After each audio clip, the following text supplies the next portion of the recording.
మా ఎన్నికల్లో తనను గెలిపిస్తే కళాకారులకు నెలకు 6,000 రూపాయల పింఛన్ అందించనున్నట్లు సీనియర్ నటుడు నరేష్ తెలిపారు.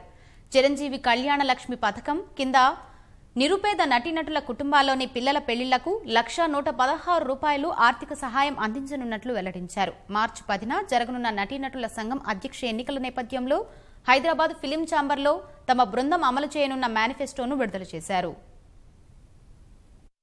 ఇండస్ట్రీని ఎప్పుడు మేమేం అడగలేదు. ఇండస్ట్రీకి ఏదో చేయాలని ఒక్క టర్మ్ నేను అడుగుతున్నా ప్రెసిడెంట్, దయచేసి మీ అందరూ నన్ను అధ్యక్షుడితో ఎన్నుకతో పాటు మా ప్యానెల్ను మొత్తం ఎన్నుకుంటే ఇప్పుడు ఎవరికి పెన్షన్లు వస్తున్నాయో వాళ్ళందరికీ 1,000 రూపాయలు పెంచి 6,000 రూపాయలు డాక్టర్ చిరంజీవి గారు మా కళ్యాణ పథకం ద్వారా ఇది టీఆర్ఎస్ ప్రభుత్వం ఇన్స్పిరేషన్తో తీసుకుని పెట్టింది.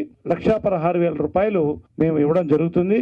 ఇన్సూరెన్స్ కవరేజ్ 3 లక్షల రూపాయలు విల్ బి ప్రొవైడెడ్ టు మా అప్లికెంట్స్ ఎవరైనా కూడా. నేను చిరంజీవి గారిని కలిసినప్పుడు కూడా నేనే చెప్పాను, సార్ విదిన్ ద అసోసియేషన్ ఏం జరుగుతుంది, ఎందుకు కంటెస్టింగ్ వచ్చింది, ఇప్పుడు ఎనానిమస్ అయిపోయి ఉండుండొచ్చు, ఎందుకంటే ఆల్రెడీ ఒక టర్మ్ చేస్తున్నారు ఇంతకు ముందు. ఇప్పుడు మాతో కంటెస్ట్ చేస్తున్న వాళ్ళు చేశారు, వాళ్ళు ఏం చేశారో మన అందరం చూసాము. వాళ్ళకంటే మేము బెటర్గా చేస్తామన్నప్పుడు వాళ్ళు ఓపెన్గా ఎస్ అని చెప్పేస్తుంటే అసలు ఇదంతా ఉండేది కదా. ఇప్పటికి కూడా మాకు వాళ్ళకి పెద్ద డిఫరెన్సెస్ ఉన్నాయనో